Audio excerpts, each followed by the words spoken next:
ध्यायतु श्लोक 69 भागवत गीता। या निशा सर्वभूतानां तस्यां जागृति संयमी यस्यां जागृति भूतानि सा निशा पश्यतो मुनेः। अनुवाद। सभी जीवित प्राणी जिसे दिन के रूप में मानते हैं वह ज्ञानियों के लिए अज्ञान की रात है, और सभी जीवित प्राणी जिसे रात के रूप में देखते हैं वह आत्मनिरीक्षण करने वाले मुनि के लिए दिन है। व्याख्या। इस श्लोक में श्री कृष्ण ने दिन और रात को उदाहरण की तरह उपयोग किया है। वे कह रहे थे कि जो सभी जीवित प्राणियों के लिए दिन है वह जागरूक मनुष्यों के लिए अज्ञान की रात है, और जिसे सभी जीवित प्राणी रात के रूप में देखते हैं वह जागरूक मनुष्यों के लिए दिन है। ध्यान रहे, यहाँ श्री कृष्ण सामान्य मनुष्य तथा जागरूक मनुष्य के बीच में भेद नहीं कर रहे हैं। वे भेद कर रहे हैं सभी जीवित प्राणियों और जागरूक मनुष्य के बीच, अर्थात वे सामान्य मनुष्य को भी सभी जीवित प्राणियों में सम्मिलित कर रहे हैं। ऐसा क्यों?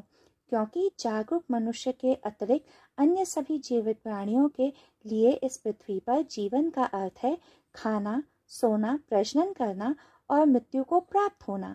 जब सभी जीवित प्राणी सो जाते हैं तो ये 5 इंद्रियां भी सो जाती हैं।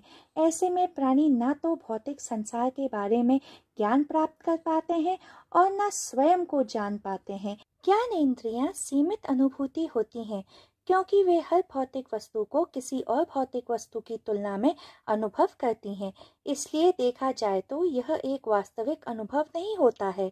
तो ज्ञान इंद्रियों का जो अनुभव है वह केवल इस भौतिक संसार में जीवित रहने के लिए पर्याप्त होता है, परंतु जो समाधिस्थ होते हैं वे आध्यात्मिक साधना के कारण इन 5 इंद्रियों के बोझ से परे जाकर एक ऐसे पारलौकिक आयाम का अनुभव करते हैं जो भौतिक संसार से अलग होता है। हम इस आयाम को परमात्मा, सृष्टियात्मक चेतना, दिव्य ऊर्जा आदि के नाम से संबोधित करते हैं।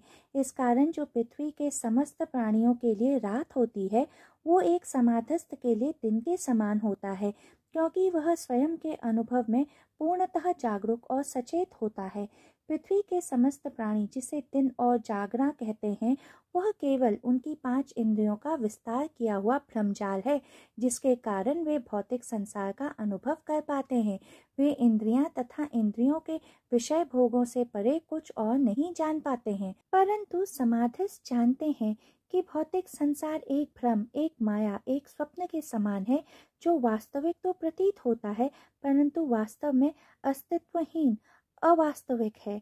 इस कारण वह दिन पर दिन सांसारिक जीवन के कार्यों के प्रति विरक्त होने लगते हैं। उनके अंदर वैराग्य कुछ इस तरह से स्थापित हो जाता है कि उनके लिए भोग इंद्रियों के कारण उत्पन्न इच्छाओं का कोई अर्थ, कोई महत्व रहता ही नहीं है।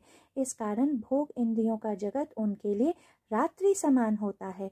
योगेश्वर श्री कृष्ण इस श्लोक में अर्जुन से कह रहे थे कि पृथ्वी के समस्त प्राणी भौतिक संसार में निवास तथा विचरण करते हैं, परंतु स्थित प्रज्ञा मनुष्य भौतिक संसार के आयाम को पार कर पारलौकिक आयाम में प्रवेश कर जाते हैं और परम सत्य का प्रत्यक्ष दर्शन प्राप्त कर पाते हैं।